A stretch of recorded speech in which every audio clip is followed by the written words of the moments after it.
రేపటి రోజున భీష్మేకాదశి అత్యద్భుతమైనటువంటి తిథి. కాబట్టి రేపు సాయంకాలం మనం 6 గంటలకే కలుసుకుందాం. విష్ణు సహస్రనామ స్తోత్ర పారాయణం చేద్దాం.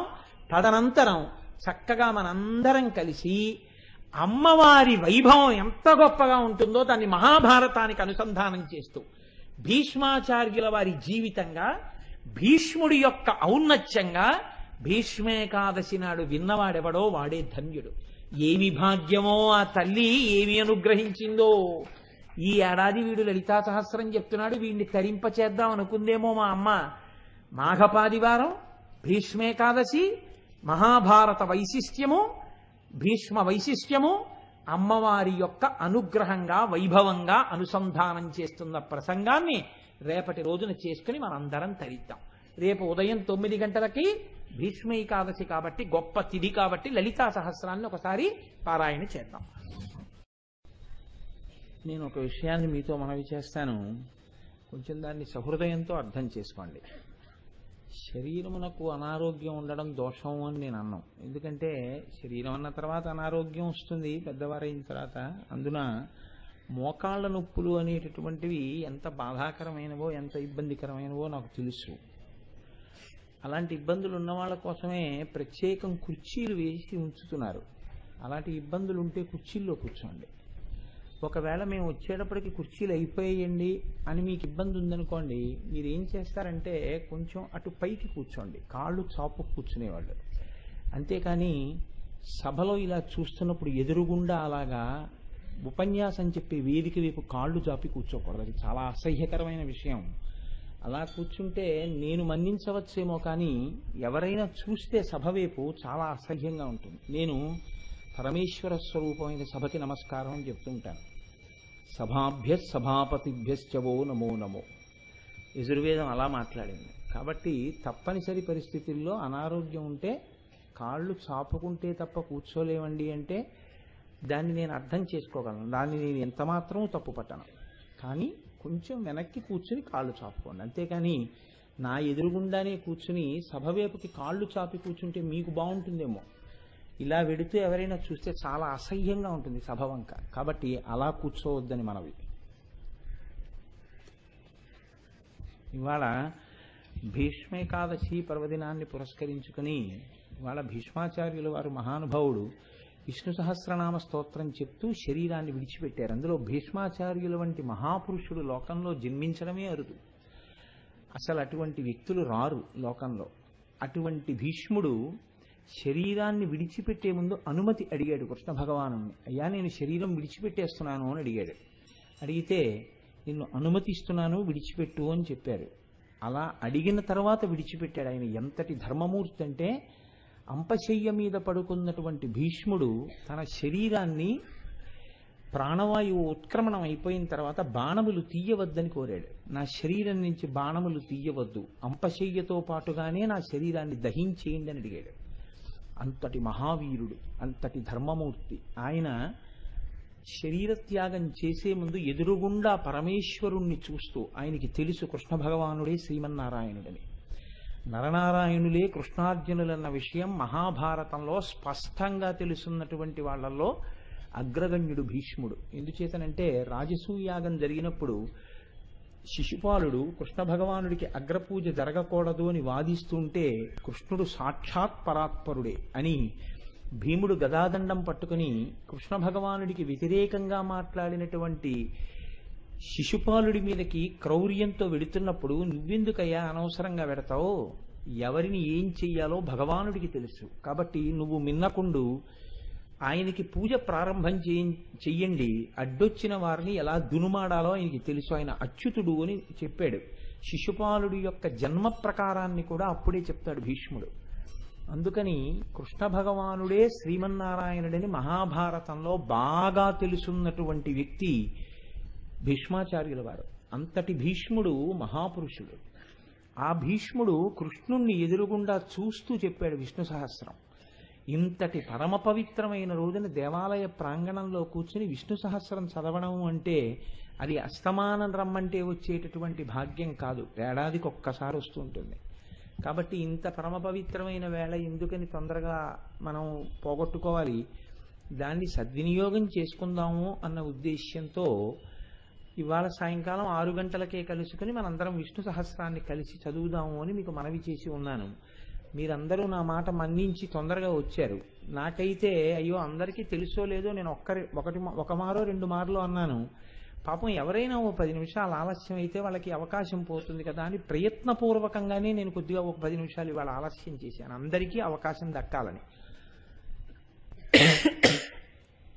కాబట్టి ఇప్పుడు మనం ఇవాళ మొట్టమొదటి విష్ణు సహస్రనామ స్తోత్రాన్ని అనుసంధానం చేద్దాం. శుక్లాంబరధరం విష్ణుం శశివర్ణం చతుర్భుజం ప్రసన్నవదనం ధ్యాయేత్ సర్వవిఘ్నోపశాంతయేత్. సదాశివసమారంభాం శంకరాచార్యమధ్యమాం అస్మదాచార్యపర్యంతాం వందే గురుపరంపరాం. ఇప్పుడు మనం ప్రారంభం చేయొచ్చు, కానీ ఒకటి గుర్తుపెట్టుకోండి, మనం కలిసి చదివేద్దాం విష్ణు సహస్రాన్ని. ఎందుకంటే అందరికీ తెలుసున్నది విష్ణు సహస్రం, బాగా నోటికి వచ్చింది. కానీ వచ్చిన ఇబ్బంది ఏమిటంటే అది అనుష్ఠుప్ ఛందస్సులో ఉంటుంది. దాని గురించి సరిగ్గా 10 మందితో కలిసి చదవడం అలవాటు లేని వాళ్ళు, గబగబా చదవడం అలవాటైన వాళ్ళు విశ్వం విష్ణు అనేటప్పటికీ వాళ్ళు వనమాలి గదీశాంగి కలిపోతారు. అలా కాకుండా మీరు చూసుకుంటూ ఉండండి, మన కంఠం అందరితో కలుస్తోందా, అందరిది అయిపోయిన తర్వాత మనం అంటున్నామా, ఒకవేళ అందరు అనకముందు మనం అంటున్నామా. అలా ఉందనుకోండి, మిమ్మల్ని మీరు మిగిలిన వాళ్ళతో మీ కంఠం కలిసేటట్టుగా చూసుకోండి. అప్పుడు చక్కగా అందంగా ఉంటుంది. ఏ వేగంతో ప్రారంభించారో ఆ వేగంతోనే చదవాలి. మొదలుపెట్టినప్పుడు మెల్లగా మొదలుపెట్టి ఇంకా తర్వాత గుర్రపు దౌడు పెట్టకూడదు, ఒక వేగంతోనే చదవాలి స్తోత్రాన్ని. కాబట్టి ఇప్పుడు చక్కగా దాని యొక్క పూర్వోత్తర పీఠికలు ఎప్పుడైనా ఇలా నైమిత్తిక తిథులలో చదివితే తప్పకుండా చదవాలి అనే నియమం లేదు. విష్ణు సహస్రనామ స్తోత్రం చదివితే చాలు. కాబట్టి ముందు మనం చక్కగా ఆ ధ్యానం దగ్గర మొదలు పెడదాం. క్షీరోధన్వత్ ప్రదేశే శుచిమణి విలసత్ సైకతే మౌక్తికానాం మాలాక్లుప్తాసనస్థస్ఫటికమణినిభైర్మౌక్తికైర్మండితాంగః శుభ్రైరభ్రైరదభ్రైరుపరి విరచితైర్ముక్త పీయూషవర్షైః ఆనందీనః పునీయాత్తరినళిన గదా శంఖపాణిర్ముకుందః. భూః పాదౌ యస్య నాభిః వియదసురనిలచంద్ర సూర్యౌ చ నేత్రే కర్ణావాసా శిరోద్యౌః ముఖమపి దహనో యస్య వాస్తేయమబ్ధిః అంతస్తం యస్య విశ్వం సురనర ఖగో భోగి గంధర్వదైత్యైః చిత్రం రమ్యతే త్రిభువన వపుషం విష్ణుమీశం నమామి. శాంతాకారం భుజగశయనం పద్మనాభం సురేశం విశ్వాకారం గగన సదృశం మేఘవర్ణం శుభాంగం లక్ష్మీకాంతం కమలనయనం యోగి హృద్యానగమ్యం వందే విష్ణుం భవభయహరం సర్వలోకైకనాథం.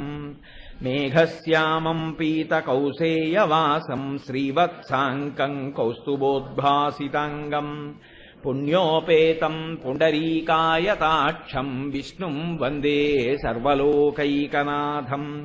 సశంఖచక్రం సకిరీటకుండలం సపీతవస్త్రం సరసీరుహేక్షణం సహారవక్షస్థలశోభికౌస్తుభం నమామి విష్ణుం శిరసా చతుర్భుజం. హరి ఓం. విశ్వం విష్ణుర్వషట్కారో భూతభవ్యభవత్ప్రభుః భూతకృద్భూతభృద్భావో భూతాత్మా భూతభావనః భూతాత్మా పరమాత్మా చ ముక్తానాం పరమాగతిః అవ్యయః పురుషः సాక్షి క్షేత్రజ్ఞోక్షర ఏవ చ యోగో యోగవిదాం నేతా ప్రధాన పురుషేశ్వరః నారసింహవపుః శ్రీమాన్ కేశవః పురుషోత్తమః సర్వః శివస్థాణుః భూతాధిర్నిధిరవ్యయః సంభవో భావనో భర్తా ప్రభవః ప్రభురీశ్వరః స్వయంభూస్యంభురాదిత్యః పుష్కరాక్షో మహాస్వనః అనాదినిధనో ధాతా విధాతా ధాతురుత్తమః అప్రమేయో హృషీకేశః పద్మనాభోమరప్రభుః విశ్వకర్మా మనుస్త్వష్టాస్తవిస్థస్తవిరో ధ్రువః అగ్రాహ్య శాశ్వత కృష్ణో లోహితాక్ష ప్రతద్ధనః ప్రభూతస్త్రికకుద్ధామా పవిత్రం మంగళం పరం ఈశానః ప్రాణద ప్రాణో జ్యేష్ఠ శ్రేష్ఠ ప్రజాపతిః हिरण्यगर्भो भूगर्भो माधवो मधुसूदनः ईश्वरो विक्रमी धन्वी मेधावी विक्रमक्रमः अनुत्तमो दुराधर्षः कृतज्ञः कृतिरात्मवान् सुरेशः शरणम् शर्मा विश्वरेताः प्रजाभवः अहः संवत्सरो व्यालः प्रत्ययः सर्वदर्शनः अजः सर्वेश्वरः सिद्धः सिद्धिः सर्वादिरच्युतः वृषा कपिरमेयात्मा सर्वयोगविनिःसृतः वसुर्वसुमना सत्यः समात्मा संमितः समः अमोघः पुण्डरीकाक्षो वृषकर्मा वृषाकृतिः रुद्रो बहुशिरा बभ्रुः विश्वयोनिः शुचिस्रवाः अमृतः शाश्वतस्ताणुः परारोहो महातपाः सर्वगः सर्वविद्भानुः विश्वक्सेनो जनार्दनः वेदो वेदविदव्यङ्गो वेदाङ्गो वेदवित्कविः लोकाध्यक्षः सुराध्यक्षो धर्माध्यक्षः कृताकृतः चतुरात्मा चतुर्व्यूहः चतुर्दंष्टश्चतुर्भुजः भ्राजिष्णुर्भोजनम् भोक्ता सहिष्णुर्जगदादिजः अनघो विजयो जेता विश्वयोनिः पुनर्वसुः भूपेन्द्रो वामनः प्रांशुः अमोघः सुचिरूर्जितः अतीन्द्रः सङ्ग्रहः सर्गो धृतात्मा नियमो यमः वेद्यो वैद्यः सदा योगी वीरः माधवो मधुः अतीन्द्रियो महामायो महोत्साहो महाबलः महाबुद्धिर्महावीर्यो महाशक्तिर्महाद्युतिः यमपुः श्रीमान् अमेयात्मा महादृधृत् महेश्वासो महीभर्ता श्रीनिवासः सताङ्गतिः अनिरुद्धः सुरानन्दो गोविन्दो गोविदाम्पतिः मरीचिर्दमनो हंसः सुपर्णो भुजगोत्तमः हिरण्यनाभः सुतपाः पद्मनाभः प्रजापतिः अमृत्युः सर्वदृक्सिंहः सन्धाता सन्धिमान् स्थिरः अजो दुर्मर्षणः शास्ता विश्रुतात्मा सुरारिः गुरुर्गुरुतमो धामा सत्यः सत्यपराक्रमः निमिषो निमिषस्वग्रीवाचस्पतिरुदारदीः अग्रणीर्ग्रामणीः श्रीमान् न्यायो नेता समीरणः सहस्रमूर्धा विश्वात्मा सहस्राक्षः सहस्रपात् आवर्तनो निवृत्तात्मा संवृतः सम्प्रमथनः अहः संवर्तको वह्निः अनिलो धरणीधरः सुप्रसादप्रसन्नात्मा विश्वसृग्विश्वभुग्विभुः सत्कर्ता सत्कृतः साधुः जन्नुर्नारायणो नरः असङ्ख्येयो प्रमेयात्मा विशिष्टः शिष्टकृच्छुचिः सिद्धार्थः सिद्धसङ्कल्पः सिद्धिदः सिद्धिसाधनः वृषा हि वृषभो विष्णुर्वृषपर्वा वृषोदरः वर्धनो वर्धमानश्च विविक्तः श्रुतिसागरः सुभजो दुर्धरो वाङ्मी महेन्द्रो वसुदो वसुः नैकरूपो बृहद्रूपः सिपिविष्टप्रकाशनः भोजस्तेजोद्युतिधरः प्रकाशात्मा प्रतापनः बुद्धस्पष्टाक्षरो मन्त्रश्चन्द्रांशुर्भास्करद्युतिः अमृतांशोद्भवो भानुः शशबिन्दुः सुरीश्वरः औषधम् जगतः सेतुः सच्च धर्मपराक्रमः भूतभव्यभवन्नाथः पवनः पावनो नलः कामः कामकृत्कान्तः कामः कामप्रदः प्रभुः युगादिकृद्युगावर्तो नैकमायो महाशनः अदृश्यो व्यक्तरूपश्च सहस्रजिदनन्तजित् इष्टो विशिष्टशिष्टेष्टः शिखण्डी नहुषो वृषः क्रोधः क्रोधकृत्कर्ता विश्वबाहुर्महीधरः अच्युतः प्रथितः प्राणः प्राणदो वासवानुजः अपाम् निधिरधिष्ठानम् अप्रमत्तः प्रतिष्ठितः स्कन्धस्कन्धधरो धुर्यो वरदो वायुवाहनः वासुदेवो बृहद्भानु आदिदेवः पुरन्दरः अशोकस्तारणस्तारः शूरः शौरिर्जनीश्वरः अनुकूलः शतावर्तः पद्मी पद्मनिभीक्षणः पद्मनाभो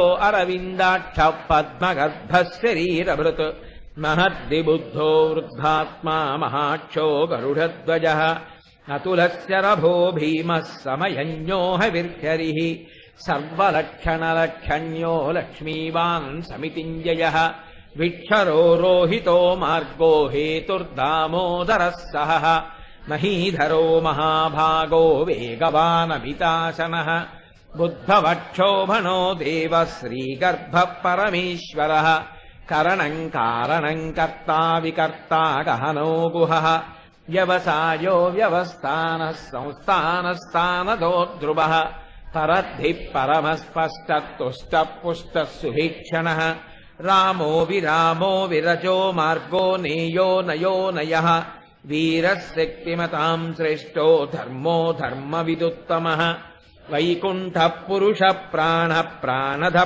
प्रणवः पृथुः हिरण्यगर्भस्य तृघ्नो व्याप्तो वायुरदोक्षजः ऋतुः सुदर्शनः कालः परमेष्टि परिग्रहः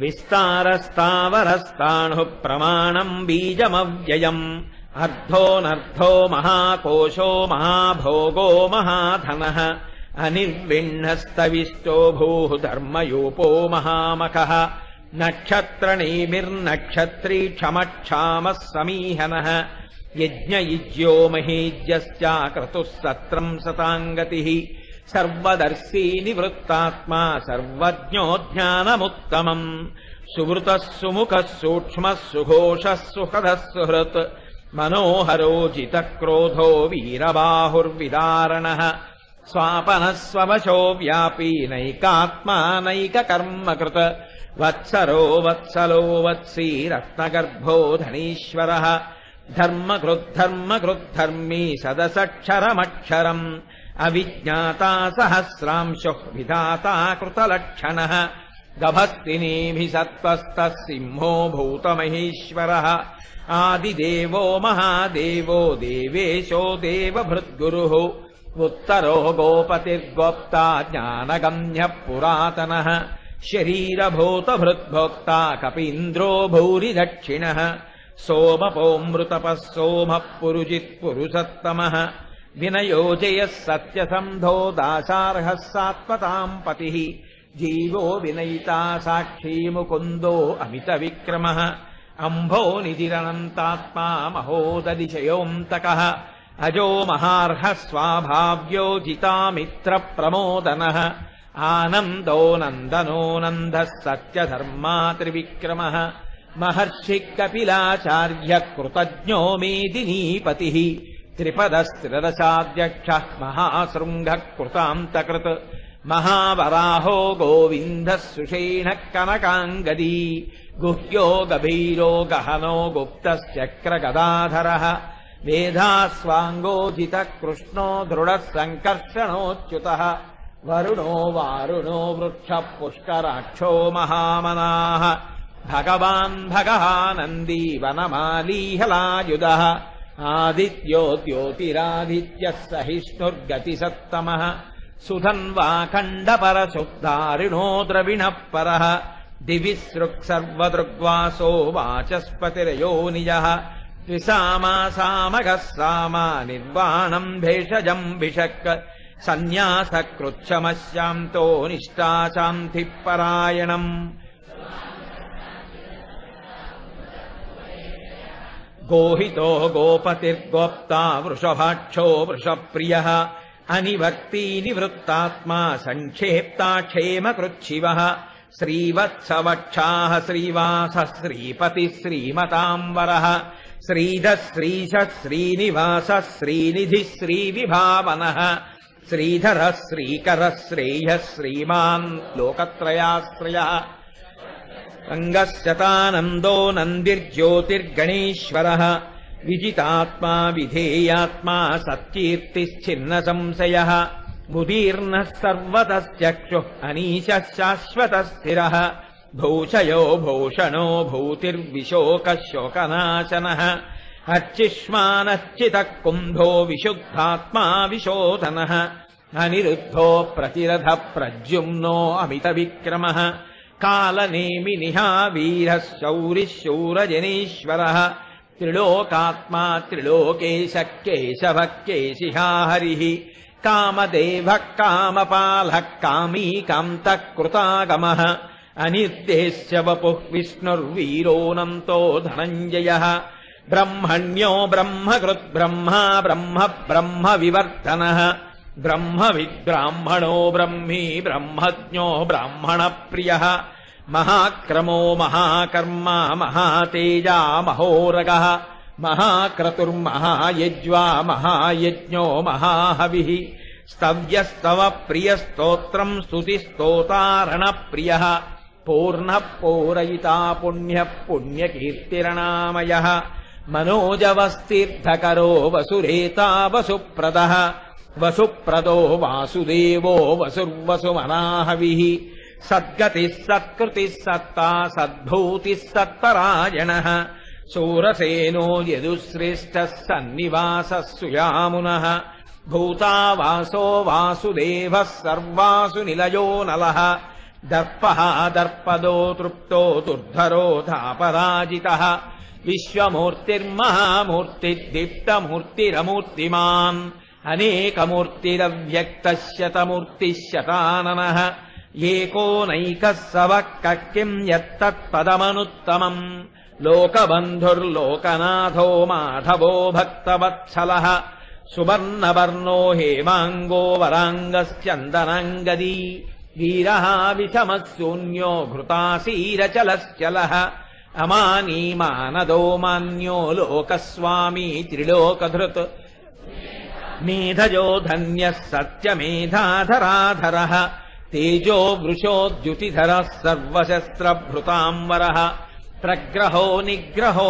వ్యగ్రో నైకశృంగో గదాగ్రజः చతుర్మూర్తిశ్చతుర్బాహుః చతుర్వ్యూహः చతుర్గతిः చతురాత్మా చతుర్భావः చతుర్వేద విదేకపాత్ సమావర్తో నివృత్తాత్మా దుర్జయో దురతిక్రమः దుర్లభో దుర్గమో దుర్గో దురావాసో దురారిహ శుభాంగో లోకసారంగः సుతంతుస్తంతువర్ధనः ఇంద్రకర్మా మహాకర్మా కృతకర్మా కృతాగమः ఉద్భవः సుందరः సుందో రత్ననాభः సులోచనः అర్కో వాజసనిశృంగీ జయంతः సర్వవిద్యయీ సువర్ణబిందురక్షోభ్యः సర్వమాగీశ్వరేశ్వరः మహాహ్రదో మహాగర్తో మహాభూతో మహానిధిః కుముదః కుంధరః కుంధః పర్జన్యః పావనో నిలः అమృతాశోమృతవపుః సర్వజ్ఞः సర్వతోముఖः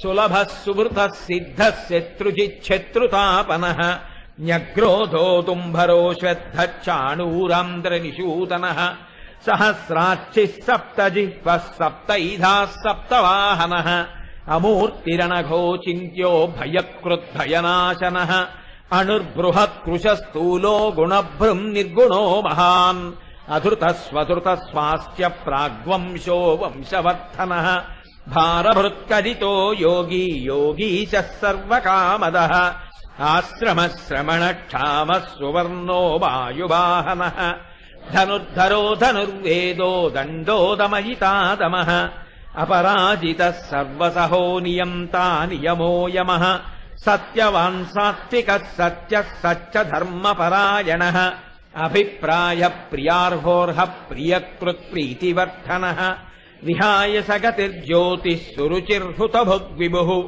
రవిర్విరోచనः సూర్యः సవితా రవిలోచనः అనంతో హుతభుగ్భోక్తా సుఖదో నైకదోగ్రజः అనిర్విణ్ణः సదామర్షి లోకాధిష్టానమద్భుతः సనాతనతమః కపిలः కపిలవ్యయः స్వస్తిదः స్వస్తికృత్ స్వస్తి స్వస్తిభుక్ స్వస్తి దక్షిణः రౌద్రः కుండలీచక్రీ విక్రమ్యూర్జితశాసనः శబ్దాతిగः శబ్దసః శిశిరः శర్వరీకరः పేచలో దక్షో దక్షిణక్షమిణాంబరः విద్వత్తమో వీతభయః పుణ్యశ్రవణకీర్తనः ఉత్తారణో దుష్కృతిః పుణ్యో దుస్వప్ననాశనः వీరः రక్షణः సంతో జీవనః పర్యవస్థితः అనంతరూపోऽనంతశ్రీः చితమన్యుర్భయాపహः చతురశ్రో గభీరాత్మా విదిశో వ్యాదిశో దిశః అనాదిర్భుర్భువో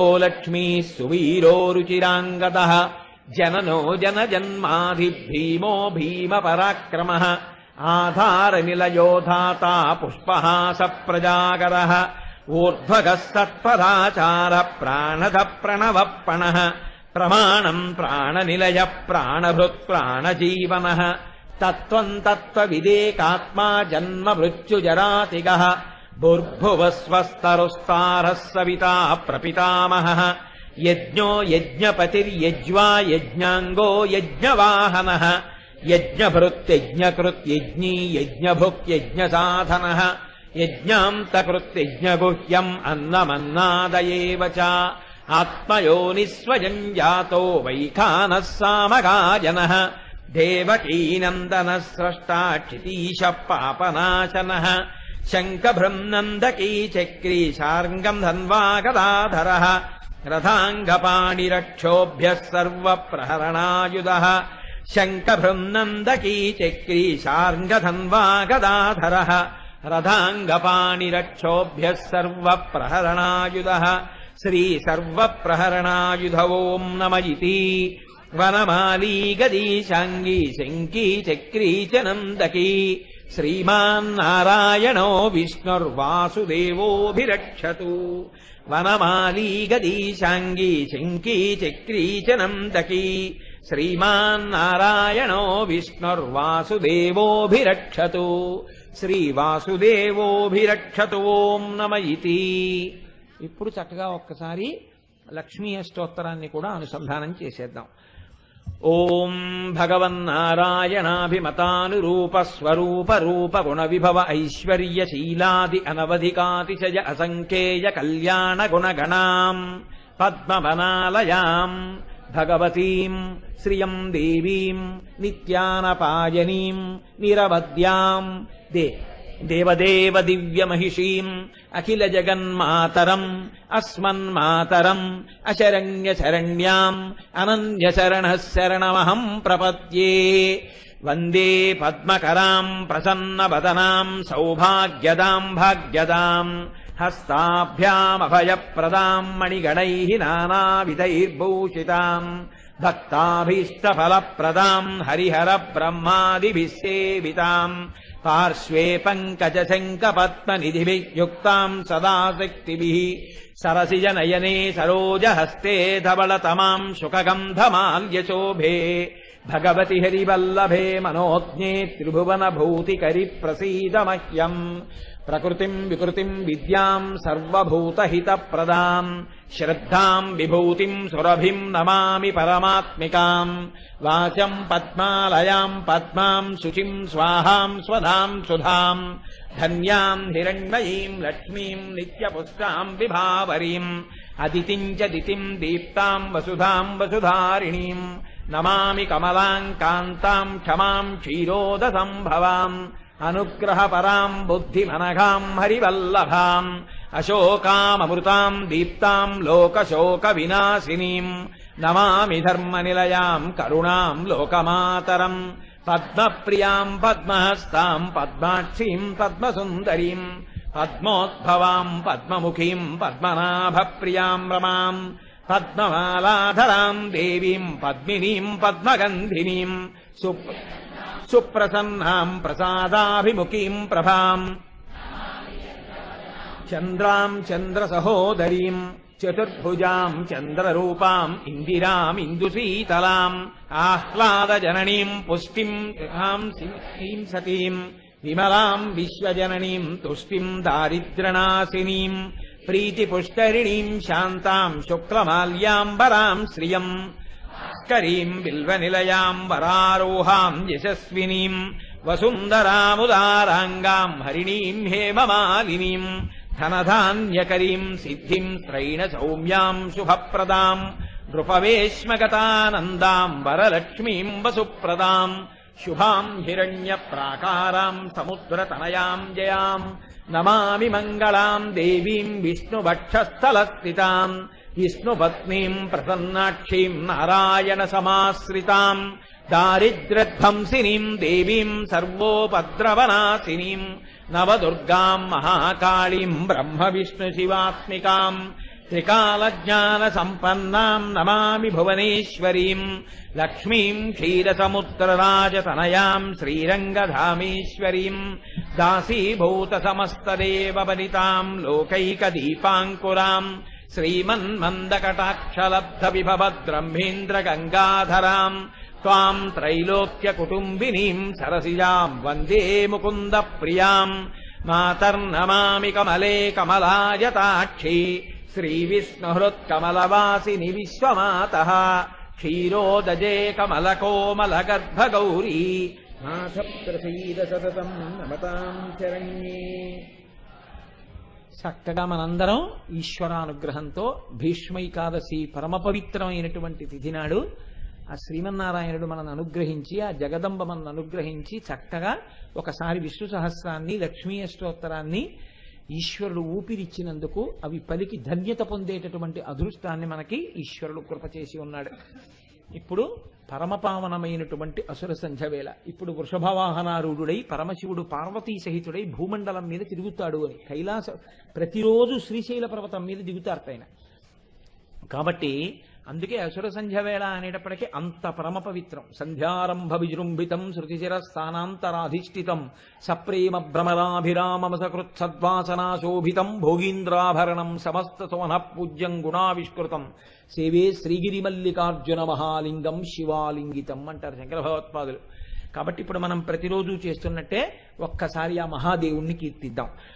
జయపాలనయన శ్రితలోలనయన సితశైలనయన శర్వా జయకాల కాల జయ మృత్యు మృత్యు జయ దేవ దేవ శంభో జయ చంద్రమౌళి నమదింద్రమౌళి మణిసాంద్రహేళి చరణ జయ యోగ మార్గజిత రాగ దుర్గ మునియాగ భాగ భర్గా జయ స్వర్గవాసి మతివర్గ భాసి ప్రతిసర్గ సర్గ కల్పా జయ బంధు జీవ సుమ బంధు జీవ సమసాంధ్యరాగజూట జయ చండ చండ తరతండ వగ్ర భర కంపమాన భువన జయ హార హీర ఘన సార సార తర సారతాభ్రరూప జయ శృంగి శృంగి శృతి భృంగి భృంగి భృతి నంది నంది వినుతి జయ కాల కంఠ కలకంఠ కంఠ సుర సుందరీ స్తుత శ్రీ జయ భావజాత సమభావజాత సుకళాజిత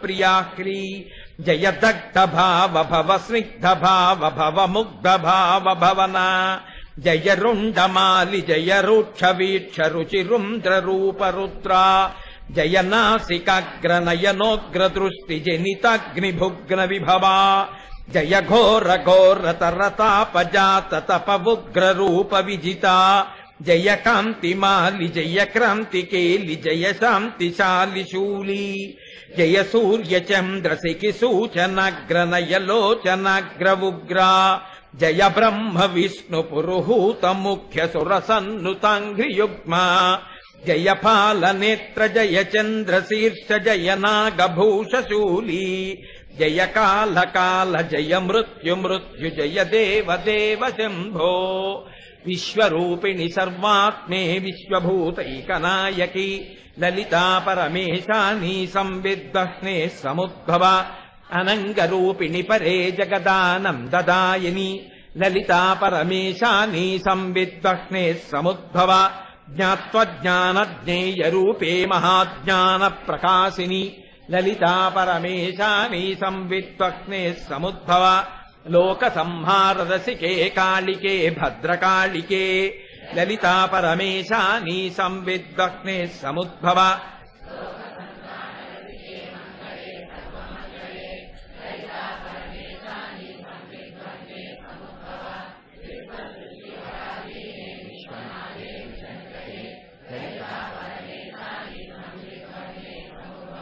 సంవిద్వహ్ని హుతాశేష సృష్టి సంపాదిత కృతే లలితా పరమేశాని సంవిద్వహ్నే సముద్భవ భండాద్యైస్తారకాద్యైశ్చాపీడితానాం సతాం ముదే లలితా పరమేశాని సంవిద్వహ్నే సముద్భవ ప్రాతుర్బభూవ పరమం తేజ పుంజమనూపమం కోటి సూర్య ప్రతీకాశం చంద్రకోటి సుశీతలం తన్మధ్యమే సముదభూచక్రాకారమనుత్తమం తన్మధ్యమే మహాదేవి ఉదయార్క సమప్రభాం జగదుజ్జీవనాకారాం బ్రహ్మ విష్ణు శివాత్మికాం సౌందర్యసారసీమాం తామానందరససాగరాం జపాకుసుమ సంకాశాం దాడిమీ కుసుమాంబరాం సర్వాభరణ సంయుక్తాం శృంగారైకరసాలయాం కృపాతరంగితాపాంగనయనాలోకకౌముదీం పాశాంకుశేక్షుకోదండ పంచబాణలసత్కరాం తాం విలోక్య మహాదేవీం దేవాः సర్వే సవాసవాः ప్రణేర్ముదితాత్మానో భూయో భూయో కిలాత్మికాం.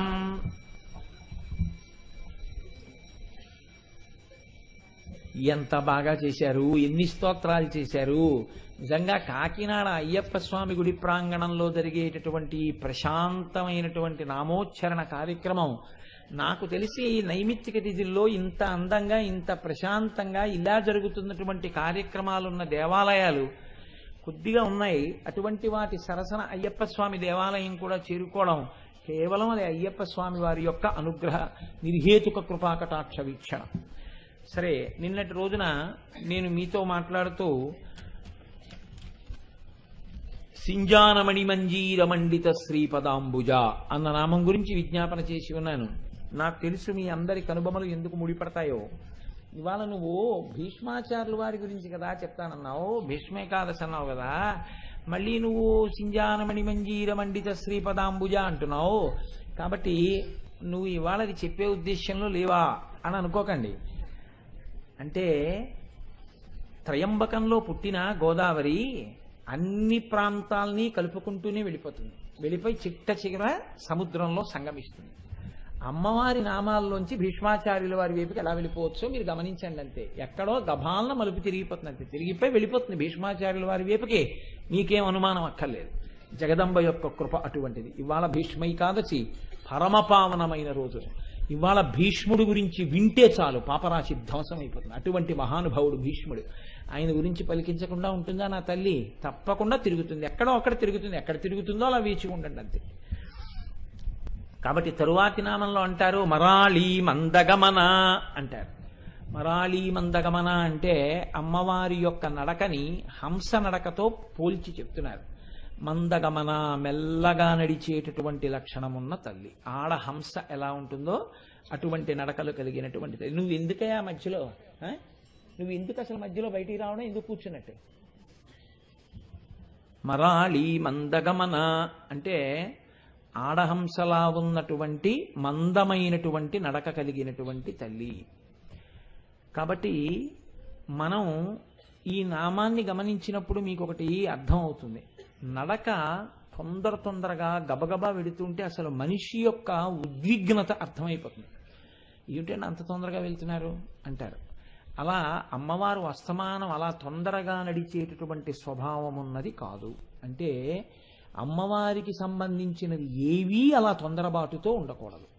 జపా పుష్ప నిభాకృతి, మందార పువ్వు బాగా మెల్లగా విచ్చుకుంటుంది. లలితా సహస్రం చదివితే అలాగే చదవాలి. అమ్మవారి ఆరాధన చేస్తే అలాగే చేయాలి. అమ్మవారి పేరు చెప్పి చక్కగా వేరొకరికి బొట్టు పెడితే అంత శ్రద్ధగా పెట్టాలి. ఏది చేసినా మెల్లగా చెయ్యవలసి ఉంటుంది. అన్నిటికన్నా ఈ మందగమన అని మరాళి పక్కన ఎందుకు చెప్తారో తెలుసా అండి? హంసకి ఒక లక్షణం ఉంటుంది. పాలని నీటిని వేరు చేస్తుంది. ఈ పాలని నీటిని వేరు చెయ్యగలిగినటువంటి శక్తి కలిగిన పక్షి ఒక్క హంస మాత్రమే. అటువంటి హంస స్థితిని మీరు పొందవలసి ఉంటుంది. అటువంటి స్థితిని పొందడానికి తొందరపాటు కూడదు. నేను అకస్మాత్తుగా ఈ క్షణంలో జ్ఞానిని అయిపోయానను లేకపోతే అయిపోవాలనో రెండూ తప్పే. కొంతమందికి ఎలా ఉంటుందంటే నేను జ్ఞానిని అయిపోయాను అని అనుకుంటూ ఉంటారు. మీరు చూడండి, లోకంలో చమత్కారం ఉంటుంది. నేను ఏదైనా ఒక మాట చెప్పాను అనుకోండి, అమ్మవారు ఎర్రటి చీర కట్టుకుని ఉంటుంది, అమ్మవారు చాలా పరమ ప్రసన్నమూర్తి అని నేను ఏదో అన్నాను అనుకోండి, అమ్మవారి చేతుల యొక్క గాజుల గలగలలు వినపడాలి అన్నాను అనుకోండి, ఉత్తరక్షణం ఏమంటారంటే అవునండి నాకు అప్పుడప్పుడు వినపడుతూ ఉంటుంది అంటారు. మంచిదే, అలా వినపడితే చాలా మంచిదే, నేనేం కాదంటలేదు. కానీ సాధారణంగా ఏమిటంటే కించిత్తు భ్రాంతి ఉంటూ ఉంటుంది. నాకు అవన్నీ దర్శనాలు అయిపోతున్నాయి, నాకు అవన్నీ కనపడిపోతున్నాయి, నాకు అవన్నీ వినపడిపోతున్నాయి అనుకుంటూ ఉంటారు. కానీ అవి అంత తేలిగ్గా దొరికిపోయేవి కావు. అసలు ఆ జ్ఞానావిర్భావం అనేటటువంటిది అంత గభాలన జరిగిపోవడం ఏమి ఉండదు.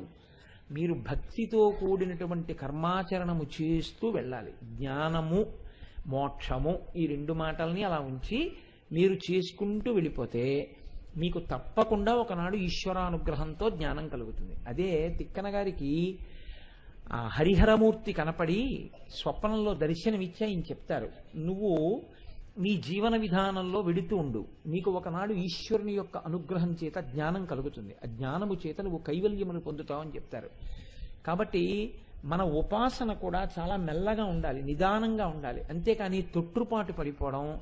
రెండు, వైదికమైనటువంటి ఆరాధనా విధానమునందు నడిచేటటువంటి పద్ధతి ఎందే ఉండాలి తప్ప ఎప్పుడూ అడ్డదారుల కోసము ప్రయత్నము చేయరాదు. పూజ చేయడం మొదలు పెడితే అసలు ఆచమనం చేయడం మీరు చూసేటప్పటికే మీకు అసహ్యం ఇస్తుంది. ఏట్రా పూజ అనిపిస్తుంది మీకు. వాడు ఉద్ధరిణితో నీళ్లు తీసుకుని ఇలా పోసుకుని అని గబ గబ గబ గబ తాగేసి చప్పుడు చేసేసి ఇంకా అక్కడి నుంచి ఆ పూజకి వెళ్ళేటప్పుడు చక్కగా మర్యాదగా అందంగా శౌచంగా పరిశుభ్రంగా శౌచం కొట్టొచ్చినట్టు కనపడాలి. పూజకి వెళ్ళేటప్పుడు ఉండేటటువంటి స్థితి మీరు చూడండి, ఎంత అసహ్యంగా ఉంటుందంటే అంత అసహ్యమైన బట్టలన్నీ అప్పుడే కట్టుకుంటారు. అంటే రోజు తడిపారేసుకోవాలి కదండి అని ఓ ముతాక చీర, ఏమిటంత కర్మ, ఒక ముతక పంచె. అంతేకాని ఇంత ఐశ్వర్యం ఖర్చు పెట్టేస్తున్నావు. ఒక్క రెండు పట్టుపంచెలో, పట్టుపంచె కూడా శాస్త్రంలో చెప్పబడలేదు. ఎందుకు చెప్పబడలేదో తెలుసా అండి? పట్టు బట్ట యందు హింస ఉంది, పట్టు పురుగుల్ని చంపడం ఉంది. మడిబట్ట అంటే చక్కటి శ్వేతవస్త్రాన్ని మీరు ఆరేసుకుని చక్కగా కట్టుకుని ఏది చేస్తున్నా నిదానంగా ఉండాలి. ఏది చేస్తున్నా ఆర్తి కనపడుతూ ఉండాలి, ఆనందం కనపడుతూ ఉండాలి.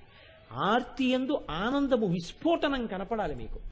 తెల్లవారకట లేచారనుకోండి, బరువుగా లేవకూడదు. అబ్బా ఏం భాగ్యం, ఇవాళ భీష్మైకాదశి, ఇవాళ స్నానం చేసి భీష్మాచార్యుల వారికి నేను తర్పణం ఇవ్వాలి, ఏమి మహానుభావుడు భీష్ముడు అని మీరు తలుచుకుంటూ ఎంత తొందరగా స్నానం చేసి తర్పణ ఇద్దామని ఉండాలి. కానీ దాని యందు పరుగు ఉండకూడదు, చాలా శ్రద్ధ కనపడుతూ ఉండాలి. ఇది మీ బాహ్యమునందు ఈ శ్రద్ధ అవసరం. రెండు, కుండలిని యోగం గురించి అసలు వేదికల మీద మాట్లాడవద్దని చెప్పారు పరమాచార్య, కానీ నేను కొద్దిగానే స్పృశిస్తాను. అసలు సరి అయినటువంటి గురువు, పరమ దక్షుడైనటువంటి గురువు పక్కన కూర్చుంటే తప్ప కుండలిని యోగం జోలికి వెళ్ళకూడదు. మూలాధార చక్రం దగ్గర నుంచి ఆ కుండలిని యోగాన్ని ఒక్కొక్క చక్రభేదనం చేస్తూ సహస్రారానికి తీసుకెళ్లేటప్పుడు తొందరపడకుండా చాలా జాగ్రత్తగా షట్చక్రభేదనం చేసి వెళ్ళవలసి ఉంటుంది. అందులో ఏమైనా తేడాలు వచ్చాయనుకోండి చాలా తీవ్రంగా ఉంటాయి పరిణామాలు. అందుకని తొందరపడి వెళ్ళకూడదు. నేనైతే దీన్ని ఒకలా అంటాను, అసలు తొందరపడిపోయి ఏదో వినేసేసి ఇదేదో మనం చేసేద్దాం అనుకోకూడదు. మీకు నేను ఒక్క మాట చెప్తాను, మీరు జాగ్రత్తగా ఆలోచించండి.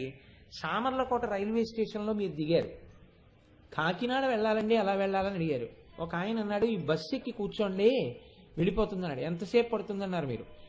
ఇది చాలా ఆగుతుందండి, మరి ఆ లాకులు ఆగుతుంది, వెంకటకృష్ణాయపురం ఆగుతుంది, మాధవపట్నం ఆగుతుంది, ఎక్కడ చెయ్యి ఎత్తినా అక్కడ ఆపబడును. కాబట్టి ఒక గంటన్నర పట్టచ్చు కాకినాడ వెళ్ళడానికి ఇవాళ రేపు ఉన్న పరిస్థితుల్లో. కాబట్టి ఇది ప్రతాప్ నగర్ దగ్గర నుంచి అన్నీ ఆగుతూ మీరు కోరుకుంటున్న భానుగుడి జంక్షన్లో మీరు దిగడానికి ఒక గంట పైన పట్టచ్చు. ఇంకా తేలిగ్గా వెళ్ళడానికి ఏమైనా ఉందండి అంటే, ఏమో ఇప్పుడు సర్కార్ ఎక్స్ప్రెస్ వస్తే మాత్రం 20 నిమిషాల్లో మిమ్మల్ని విసిరి పారేస్తుంది టౌన్ స్టేషన్కి. ఓహో అలాగా, లేదు సర్కారు వెళ్ళిపోయింది. ఇంకేమైనా ఉందా అండి అంటే, ఇంకో ఆయన అన్నాడు, ఇలా ఇక్కడి నుంచి ఒక సొరంగ మార్గం ఉందండి, అది మూసేశారు, ఎవరు వెళ్ళరు అందులోంచి. కానీ చాలా మంది ఏమంటారంటే, అందులోంచి వెళితే 10 నిమిషాల్లో బాలాత్రిపుర సుందరి గుడిలోకి చేరుతారంటారు. కాబట్టి ఉంది, కానీ అందులోంచి ఎవరు వెళ్ళటం లేదు, కొన్ని వందల సంవత్సరాలు అయింది. 10 నిమిషాల్లో వెళ్ళిపోవచ్చు అంటారు. మరి అసలు ఆ లోపల మార్గం ఉందో మూసుకుపోయిందో ఏమున్నాయో కూడా ఎవరికి తెలియదంటే, మీరు 10 నిమిషాల్లో వెళ్ళిపోదామన్నా సొరంగంలోంచి పెడతారా నాకు చెప్పండి? పెడతారా? పోన్లేరా గంటన్నర బట్టినా ఇంకోవి పెడదామంటే. జ్ఞాన మార్గమునందు ప్రయాణం మీకు భద్రతతో కూడినదై ఉంటుంది. పరమ గొప్ప సమర్థులైన గురువులు లభిస్తే మంచిదే. నేను ఇతరమైనటువంటి మార్గాల్ని దేన్ని తక్కువ చేశాననుకోకండి. నేను చెప్పినటువంటి పోలికని దృష్టిలో పెట్టుకోండి. అంత సమర్థులైన గురువులు ఇవాళ లభించడం అంటే అంత తేలిక కాదు. అంత తేలికగా అంతటి శక్తివంతుడైన గురువు యోగ్యతాయోగ్యతలు విచారించకుండా అలా కుండలిని యోగాలు అవి నేర్పడం అనేటటువంటిది సాధ్యమయ్యే ప్రక్రియ ఏం కాదు, అంత తేలిక విషయం ఏం కాదు. బాగా శాస్త్రాన్ని లోపల కంటే మీరు పరిశీలనం చేస్తే ఆశ్చర్యపోతారు. ఒక్క మూలాధారం దగ్గర కదిలితే ఏమవుతుందో తెలుసా అండి? పృథివీ అడ్డదు మిమ్మల్ని, గోడలోంచి లోపలికి వెళ్ళిపోతారు. శంకరాచార్యుల వారు అందుకే మండనమిశ్వరుడు తజ్జనం పెడుతుంటే చూరులోంచి కిందకి దిగిపోయారు. అంతంత శక్తులు ఉన్నటువంటివి, దానికి శక్తి ఎంత ఉంటుందో దాని పక్కన ఇబ్బంది కూడా అంత ఉంటుంది జాగ్రత్తగా ఉండకపోతే. కాబట్టి మరాళీ మందగమన, చాలా జాగ్రత్తగా కలపవలసి ఉంటుంది. నీకు ఆ విషయంలో ఏమైనా కొద్దిగా ఇబ్బంది ఉంటుందనిపిస్తే, మనకెందుకురా అలాంటివి అనిపిస్తే హాయిగా జ్ఞాన మార్గంలో వెళ్ళు అని చెప్పడానికి నేనేమీ తడబాటు పడను. ఎందుకంటే నేను మంచి మాట చెప్తున్నాను కాబట్టి నాకేం భయం లేదు ఆ మాట చెప్పడానికి. కాబట్టి మరాళీ మందగమన, హంస నడిచినట్టుగా నడుస్తుంది అమ్మవారు. ఇంకొక ఉద్దేశ్యంలో ఏమిటో తెలుసా అండి? మీరు పరమభక్తితో మీ ఉపాసన ప్రారంభం చేశారనుకోండి, ప్రారంభం చేస్తే మీకు తెలియకుండానే ఒక వ్యక్తి మీ ఇంటికి వస్తాడు ఏదో ఒకనాడు, లేదా మీరు ఉన్న చోటే అటువంటి సభలు నడుస్తాయి. నడిచి మీ ఉపాసన క్రమాన్ని దిద్దుతారు, మీ పొరపాట్లని దిద్దుతారు. అలా దిద్దేటట్టుగా అమ్మవారే ఒకరి రూపంలో వస్తుంది, వచ్చి అనుగ్రహాన్ని కటాక్షం చేస్తారు. కాబట్టి హంసలు ఏం చేస్తాయి? ఎవరు అమ్మవారి నడకలు నేర్చుకుందాం అనుకుంటున్నారో వాళ్ళనే హంసలని పిలుస్తారు. వాళ్ళ యొక్క దోషములను అమ్మవారి నడకలు దిద్దుతాయి. హంస అంటే ఏమిటో తెలుసా అండి? హంస హంసాయ విద్మహే పరమహంసాయ ధీమహి తన్నో హంస ప్రచోదయాత్ అని పిలుస్తాం. హంస అంటే ఊపిరే. ఈ హంస ఈ ఊపిరి తీసి ఊపిరి వదలడం అనేది తొందరగా చేయకూడదు. అంటే మీరు ఎంత ఆయాసపడుతుంటే, ఎంత ఆవేశపడుతుంటే అంత తొందరగా ఆయుర్దాయం క్షయమైపోతుంది. పైగా క్రోధకృత్కర్త, ఇప్పుడే కదా మీరు చదివారు విష్ణు సహస్రంలో. మీరు ఎంత కోప్పడితే, ఎంత ఆవేశపడితే, ఎంత ఉద్విగ్నతకి లోనైపోతే అంత తొందరగా ఊపిర్లు పైకి కిందకి వెళ్ళిపోతాయి. ఎంత తొందరగా ఊపిర్లు తీసేస్తే ఆయుర్దాయం అంత తొందరగా నశించిపోతుంది. ఇవాళ వైద్యుడైన వాళ్ళందరూ ఇదే చెప్తుంటారు. మీరు టెన్షన్కి లోను కాకండి అంటుంటారు. మీరు ఏ పనినైనా చక్కగా ప్రణాళికాబద్ధంగా ప్రశాంతంగా చేసుకోండి. అన్ని అవలక్షణాలకి కారణం ఎక్కడుంటుందో తెలుసా అండి? రేపు భీష్మ ఏకాదశి కదండి, 5ంటికి లేద్దామంటాడు, అలారం పెట్టుకుంటాడు. అక్కడ వరకు మంచిదే. వీడు ఏం చేయాలి? 10 గంటలకు పడుకోవాలి. 10 గంటలకు పడుకుంటే నిద్ర సరిపోతుంది. వాడు ఏం చేస్తారంటే 10 గంటలకు పడుకోడు, అక్కడ తప్పు ముందు. ఏదో వచ్చిందంటే ఆ టీవీలో 1 గంటకు పడుకుంటాడు. 5ంటికి అలారం అలాగే ఉంటుంది, లేద్దామన్న సంకల్పం ఉంది. 5ంటికి అలారం కొట్టేటప్పటికి ఒక్క అరగంట ఆగి లేద్దామని ఇలా నొక్కుతాడు. ఇక లేచేపటికి 8. ఇంకేం భీష్మ ఏకాదశి అయిపోయింది. ఆ రోజు సూర్యోదయానికి ముందు సంధ్యావందనమే లేదు, ఇంకేం భీష్మ ఏకాదశి. కాబట్టి అలసత్వం, తమోగుణం, నడవవలసిన రీతిలో నడవలేనటువంటి తనం, ఇవన్నీ దేని వలన పోతాయి? అమ్మవారి పాదములను మీరు పట్టుకోగలిగితే ఆవిడ మీ ఉపాసనంతటినీ దిద్దుతుంది. ప్రణాళికాబద్ధంగా నడిచేటటువంటి శక్తిని ఆవిడిస్తుంది. కంగారు పడకుండా చక్కగా సంతోషంగా ఏ కార్యక్రమాన్ని ఎంత అందంగా ఎలా నిర్వహించాలో అలా నిర్వహించగలిగినటువంటి దక్షత మీకు కృప చేస్తున్నాడు. ఇవాళ దీన్నే మార్చి ఏమంటున్నారంటే టైం మేనేజ్మెంట్ అంటున్నారు. వీటన్నింటినీ వసిన్యాది దేవతల నామాలుగా చెప్పారండి. మరాళీ మందగమన నామంలోకి రానటువంటివి ఏమి ఉండవు, అన్నీ వచ్చేస్తాయి. మీరు దేన్నైనా ప్రణాళికాబద్ధం చేసుకోవడం, చక్కగా జాగ్రత్తగా మెల్లగా చేయడం, కంగారు పడకపోవడమే మరాళీ మందగమన. ఊపిరులను ఎక్కువ వ్యయం చేయకుండా మనస్సుని బాగా నిలబెట్టి, మీరు మనస్సుని బాగా నిలబెడితే తొందరగా పరిష్కారాలు లభిస్తాయి. మనస్సుని బాగా నిలబడితే దాని వలన మీకు ధ్యానం కుదురుతుంది. అలా కుదిరితే మీరు తొందరగా మెట్లెక్కగలుగుతారు. తప్ప మీరు కంగారు పడిపోవడం అనేటటువంటిది జీవితంలో అలవాటు చేసేసుకున్నారనుకోండి. అలా అలవాటు చేసేసుకుంటే ఏమైపోతుందంటే దేనియందు సిద్ధి పొందరు. తాను ఆఖరికి శరీరం వదిలేస్తాడు ఈ కంగారులోనే. అందుకని ఆ కంగారు లేకుండా ఉండేటటువంటి విషయాన్ని అలవాటు చేసుకో. కాబట్టి మరాళీ మందగమన అలా తీసుకున్నప్పుడే మీకు ఉపయోగపడుతుంది ఆ నామం. మహాలావణ్య సేవది. లావణ్య సేవది అన్న నామం దగ్గర లావణ్య లహరి పూర్తవుతోంది అంటారు పెద్దలు. మహాలావణ్య సేవది అంటే నేను మీతో ఒక మాట అన్నాను కదా, ఆవిడ యొక్క లావణ్యము అంటే భౌతిక లావణ్యము అని కాదు. లావణ్యము అన్న మాటకు అర్థం ఏంటంటే వయస్సుతో నిమిత్తం లేకుండా చెక్కు చెదరకుండా ఎప్పుడు ఎలా ఉండాలో అలా ఉండగలిగినటువంటి సౌందర్యము ప్రకటనమైతే దానికి లావణ్యమని పేరు. అసలు అమ్మవారి లావణ్యం అంతా ఎక్కడుందో తెలుసా అండి? ఆవిడ యొక్క చైతన్యము, ఆవిడ యొక్క కాంతి మన్ని దిద్దాలన్న ఆవిడ తాపత్రయమే ఆవిడ లావణ్యం యథార్థానికి. అమ్మ లావణ్యం ఏంటండి? అమ్మ లావణ్యం అంటే అమ్మ అందం కాదు. అమ్మ లావణ్యం అంటే ఎప్పుడూ మిమ్మల్ని పొదివి పట్టి మిమ్మల్ని రక్షించుకోవడమే లావణ్యం. అంతే తప్ప అమ్మ లావణ్యం అంటే అమ్మ అందం గురించి మాట్లాడకూడదు. మీరు అమ్మ అందం గురించి మీకెందుకు? అమ్మ అందం గురించి మాట్లాడటం ఏమి ఉండదు లోకంలో. లావణ్యము అన్న మాటని మీరు అలా అర్థం చేసుకోవాల్సి ఉంటుంది. లేదా కాలగతి ఎందు నశించిపోయేటటువంటి అందం ఉన్నది కాదు ఆవిడ. అంటే కాలాతీతురాలు ఆవిడ, కాలమునకు లొంగేటటువంటిది కాదు. శంకర భగవత్పాదులు సౌందర్యలహరి చేస్తూ ఒక గొప్ప మాట అంటారు. పదన్యాస క్రీడా పరిచయమివారబ్ధు మనసః స్థలంతస్థే ఖేలం భవన కలహంసాన జహతి అతస్తేషాం శిక్షాం సుభగమణి మంజీర రణితచ్చలాత్ అచక్షాణం చరణ కమలం చారు చరితే అంటారు. శంకరాచార్యుల వారు అమ్మవారిని పిలిచారంటే మహోత్కృష్టమైన పేరు అనమాట. అది మీరు గుర్తు పెట్టుకుని మీ బిడ్డలకు ఎక్కడో పెట్టుకోవలసిన పేరు అని గుర్తు. ఇవాళ శంకరాచార్యుల వారు అమ్మవారిని పిలుస్తున్నారు చారు చరిత అని పిలిచారు. ఇవాళ ఎంతమందికి ఉంది పేరు? చారు చరిత, విధిజ్ఞ, ఏమి పేర్లండి శంకరాచార్యుల వారు వేసినవి? చారు చరితే అంటే చారు చరిత. చారు చరిత అంటే మంగళప్రదమైనటువంటి నడువడి ఉన్నదానా? ఆవిడికి మంగళప్రదమైన నడువడి కాదు. ఆ నడకలు మన నడకలలోని దోషములను దిద్దగలిగిన నడకలు.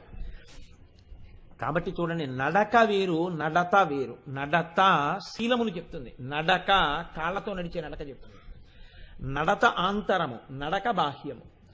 అమ్మవారి నడకలు బాహ్యం, దిద్దేవి ఆంతరం. అది విచిత్రం. మీరు మీ నడకతో దిద్దేది ఏమీ ఉండదు. మీ కాళ్ళతో మీరు ఎవ్వరిని దిద్దలేరు. మీ కాళ్ళతో దిద్దడానికి ఏముంటుందండి? మీ కాళ్ళు ఆఫీస్కి వెళ్తాయి. మీ కాళ్ళు అట్టుకుంటే వాడు ఆఫీస్కి వెళ్తాడా? అది కాదు. నడక, నడత, నడత మనసు మీద ఆధారపడింది. ఆ మనసుకు సంబంధించినటువంటి నాడులు పాదముల కింద ఉన్నాయి. కాబట్టి ఈయనకి ఎటువంటి బుద్ధి ఉందో అటువంటి బుద్ధి నాకు కలుగుగాక అని అడగడం. నడత మనిషికి అవసరం. నడత అంటే ఆంతరమైన సౌశీల్యము.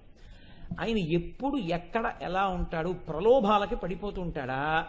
ప్రలోభానికి చిక్కకుండా తను చెప్పిన దాని యందు నిలబడుతూ ఉంటాడా? గురువాక్యమును స్మరిస్తూ ఉంటాడా? భగవంతుని యొక్క వాక్యమునకు కట్టుబడుతూ ఉంటాడా? ఇది చెయ్యగలిగితే, అందుకే మహాత్ములైన వాళ్ళందరూ ఏం చెప్పారో తెలుసా అండి? తప్పు చేస్తే ఈశ్వరుడు చూడటం లేదని తప్పెవరు చేయలేదు. ఇది నా బలహీనత, నేను తప్పు చేస్తున్నాను, మన్నించమని అడిగి చేశారు. అలా చెప్పడం నిజమైనటువంటి లక్షణం. ఎందుకో తెలుసా అండి? అసలు ఈశ్వరుడు చూడకుండా తప్పు ఎలా చేస్తారండి మీరు? పగలైనా, రాత్రి అయినా, సంధ్య అయినా, సూర్యుడైనా, చంద్రుడైనా, ఇక్కడే కూర్చుని అన్ని చేయిస్తున్నదైనా చూస్తున్నదైనా, ఇంకా చెయ్యడానికి శక్తి అయినప్పుడు మీరు ఏం చేస్తున్నారో ఆయన తెలియదేమిటి? ఆయనకు అన్నీ తెలుసు.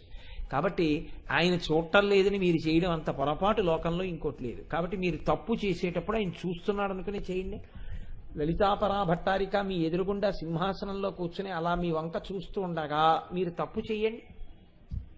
మీరు చేయగలరా? ఆ భావన మీకుంటే నడత అంటారు. ఇప్పుడు ఈ నడత ఎక్కడుందో నడక అక్కడ బాగుంటుంది. అంటే ఆయన ఎందు దోషము ఉండదు. ఎందుకు ఉండదు? ఆయన నడతది. ఎప్పుడూ అమ్మవారు ఉందంటాడు, ఎప్పుడు అమ్మవారు చూస్తోందంటాడు. అందుకని తప్పు చేయడు. అలా ఒకవేళ తప్పు చెయ్యబోయాడు అనుకోండి పొరపాటున, అమ్మవారు టక్కని చేయి పట్టుకు పైకి లాగేస్తుంది, తప్పు చేయనివ్వదండి. కాబట్టి నడత అంత ముఖ్యమైనది. ఈ నడత అమ్మవారి పాదములను పట్టుకుని ఆ పరబ్రహ్మాన్ని తెలుసుకునే ప్రయత్నం ఎవరు చేస్తున్నాడో వాడు హంస, వాడు పరమహంస. హంస అంటే జగత్తుని బ్రహ్మాన్ని వేరు చేస్తారు, పాలని నీటిని వేరు చేసినట్టు.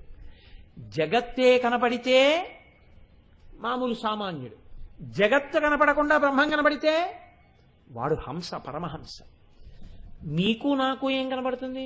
దొంగలో దొంగే కనపడతాడు, దొంగలో దొంగే కనపడుతుంది. మహాజ్ఞానికి ఏం కనపడింది? నమచ్చోరాయచ, దొంగ ఎందు ఈశ్వరుడు కనపడ్డాడు. ఈశ్వర రూపమైన దొంగ, ఈశ్వరుడు దొంగగా ఉన్నాడు. అంటే ఈశ్వరుడు దొంగగా ఉంటాడా అండి అంటే, దొంగ అన్నవాడు ఒకడు దొంగతనం చేశాడు కాబట్టి ఆ దొంగ ఈశ్వరుడే తప్ప ఈశ్వరుడు కానివాడు లోకంలో నాకు లేడు. కాబట్టి ఇప్పుడు దొంగ చూస్తావా, దొంగలో శివుడిని చూస్తావా? నాకు శివుడే కనబడుతున్నాడు, నమస్కారం దొంగకి. ఇది జ్ఞానం, దాని స్థాయి వేరు పూర్తిగా. అంటే బ్రహ్మజ్ఞాని నోట వెంట వచ్చేటటువంటి మాట అలా ఉంటుంది. ఆ స్థితి నాకు కావాలనుకుంటే నేను అభిషేకం చేయాలి. సంతత భక్తి ధార ఒక పాత్రలోంచో పాత్రలోకి నూనె పోస్తున్నప్పుడు ఎలా తెగకుండా పడుతుందో అలా పడితే ఆ జ్ఞానము మీకు కలిగితే మీరు కూడా స్థాయిని పొందుతారు అని గుర్తు.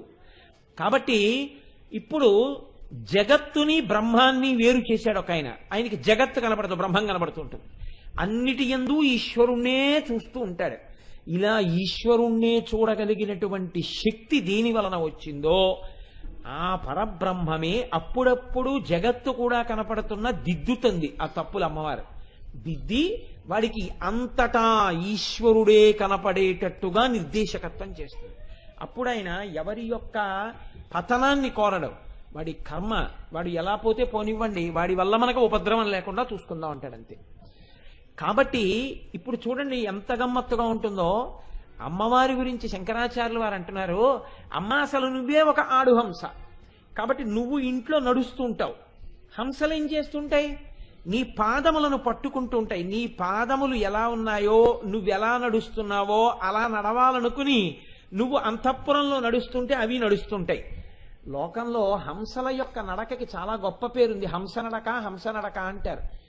వాల్మీకి రామాయణంలో లేదు కానీ ఒక చోట చెప్తూ ఉంటారు. సీతమ్మ తల్లి అరణ్యవాసానికి వెళ్ళిన తర్వాత అరణ్యంలో హంసలన్నీ తిరగడం మానేసి చెట్ల కిందకి వెళ్ళి పడుకున్నాడు. పడుకుంటే మిగిలిన వాళ్ళు వచ్చి అడిగారు, అదేమిటి మీరు పనున్నా లేకపోయినా నడుస్తుంటారుగా, మా అంత గొప్పగా నడిచేవాళ్ళు లేరని ఇవాళ నడవకుండా చెట్ల కింద పడుకున్నారే అన్నట్టు. ఏం లేదు, నిన్న సాయంకాలమే అడవిలోకి ఎవరో ఒక ఆడదొచ్చింది. ఆవిడ నడకలు చూస్తే మా నడకలు ఎందుకు పనికొస్తాయని బెంగొచ్చి నడవడం మానేసి పడుకున్నామన్నాయి. కిందటి రోజు సాయంకాలం సీతమ్మ తల్లి అరణ్యవాసానికి అరణ్యంలోకి వచ్చింది. అమ్మవారి నడకలు హంసల యొక్క నడకల్ని దిద్దుతాయి. హంసల యొక్క నడకల్ని దిద్దడం అంటే జగత్తుని బ్రహ్మాన్ని వేరు చేయడంలో మీరు ఇబ్బందులకు లోనైతే అమ్మవారి అనుగ్రహం మిమ్మల్ని దిద్ది ఆ స్థితి వైపుకి తీసుకెడుతుంది. భక్తితో కూడిన కర్మాచరణమే జ్ఞానము వైపుకి తీసుకెళ్ళాలి. కాబట్టి ఇప్పుడు అమ్మవారు అంతఃపురంలో నడుస్తుంటే హంసలు నడుస్తాయిట. హంసలు ఆ పాదాల వంక చూస్తూ నడుస్తాయిట. నడుస్తున్నప్పుడు అంత బాగా అడుగేయడం చేత కాక ఆవిడ నడిచి వెళ్ళిపోతుంటే ఇవి తడబడిపోయి కింద పడిపోతుంటాయి హంసలు. ఇప్పుడు అలా కాదు ఇలా అనాలి కదా, అలా కాదు ఇలా అందనుకోండి ఆవిడ, ఇంకో ఇబ్బంది ఉంది. ఏమిటి? ఇప్పుడు అసలు అవి లేవడం కాదు, అలాగే పడిపోయి ఉంటాయి. అలా ఎందుకు పడిపోయి ఉంటాయి? ఆవిడ షహబాష్ అందోసారి అంతే. ఏమైంది? విపంచాగాయంతి వివిధమపదానం పశుపతే, సరస్వతీదేవి వీణ వాయిస్తున్నదల్లా షహబాష్ అనేటప్పటికీ నిచులయతి చోళేనని భృతాం గలీబు తొడిగేసింది వీణ. అమ్మ బాబోయ్ ఎంత గొప్పగా మాట్లాడుతోందో తల్లి అంది. ఇప్పుడు ఆవిడ నోరు విప్పి మాట్లాడింది అనుకోండి, హంసలన్నీ ఏం చేస్తాయి? అమ్మో ఎంత బాగా మాట్లాడుతోందో అని ఆ మాటలు విన్నటువంటి ఆనందంతో మత్తెక్కి అలా పడిపోతాయి. కాబట్టి నోటితో చెప్దామా, వాటికి స్పృహ లేకుండా పడిపోతాయి. చెప్పకుండా పోనీ అలా నడిచే చూపిద్దామా, తడబడిపోయి కింద పడిపోతాయి. కానీ ముందుకు వెళ్ళిపోతాను. ఎలా? అందుకని అమ్మవారట నేను నోరు విప్పకుండా వీళ్ళకి పాఠం చెప్పాలంటే ఏం చేద్దాం ఆలోచించింది. ఒక పని చేద్దాం, వీళ్ళకి బాగా అలవాటు అవ్వడం కోసమని వీళ్ళకి నా ఉద్దేశాన్ని గ్రహించి వీళ్ళకి పాఠం నేర్పే ఒక ఉపాధ్యాయుడిని పెడదాం అనుకుందిట. ఎవరా ఉపాధ్యాయుడు? అమ్మవారి పాదములకు పెట్టుకున్న మంజీర ధ్వనులి. అవి ఎలా అమ్మవారు అడిగేస్తుంటే అవి చక్కగా ఘల్ ఘల్ ఘల్ ఘల్ అని మోగుతుంటే ఆ శబ్దాన్ని బట్టి అడుగులేస్తాయిటప్పుడు.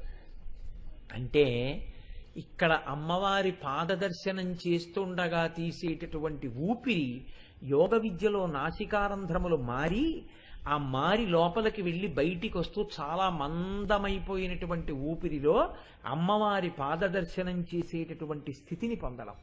ఇప్పుడు తన యొక్క పాద మంజీర ధ్వనుల చేత ఆవిడ హంసల నడకల్ని దిద్దుతున్నటువంటి తల్లి. కాబట్టి మరాళీ మందగమన, మరాళీ మందగమన.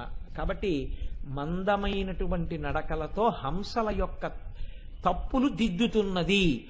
ఉపాసన యందు సరిగ్గా నిలబడలేక బాగా భక్తితో ఆరాధించాలి, ఈశ్వరుణ్ణి తెలుసుకోవాలని తాపత్రయం ఉన్నవాడికి ఆవిడే గురువుగా వచ్చి వాణ్ణి చక్కటి ప్రస్థానం వైపుకి చెయ్యి పట్టి నడిపించేస్తుంది. అటువంటి శక్తి కలిగినటువంటి తల్లి.